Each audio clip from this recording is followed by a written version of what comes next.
Inamin ni Colleen Garcia na minsan ay muntik na siyang makidnap ng taxi driver ng kanyang sinakyang taxi.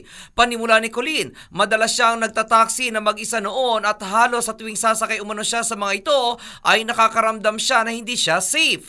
Marami rin umano mga taxi driver na mga masasama ang ugali, hindi mababait, mahilig mambastos ng babae sa pamamagitan ng pagsipol at ang iba naman ay mahilig magdemand ng karagdagang bayad. Dito na rin inamin ni Colleen na minsan ay muntik na siyang makidnap na isang taxi driver kung saan nangyari umano ito 5 taon na ang nakararaan habang pauwi siya mula Quezon City patungong Alabang kung saan siya nakatira at Christmas season noon kung kaya't ang pagkuha ng taxi ay halos isang imposible. Sinay pa ni Colleen na nakasakay na siya noon ngunit bigla na lamang umanong hindi na pumuwede ang taxi driver na bumiyahe ng pa-south kung kaya't ibinaba siya nito sa ilang na lugar sa EDSA.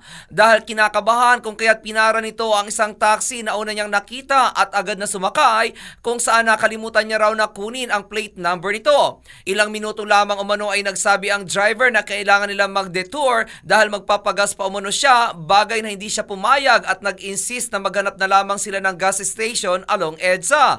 Sinay pa umano niya na willing siya magdagdag ng bayad ngunit hindi raw pumayag ang driver kung kaya't sinabihan niya ito na itabi at bababa na lamang siya ngunit nag-insist daw ang driver na mag-detour pa rin sila. Nang maipit umano sila sa traffic ay agad niyang binayaran ang driver at bumaba na, bagamat noong una ay hindi raw niya agad nabuksan ang pinto ng taxi ngunit nagawa niya umano ng paraan para makalabas siya ng buhay. Ito umano ang dahilan kung bakit tutol siya na tanggalin ang mga Uber at Grab na namamasada para na rin sa safetyness ng mga pasahero.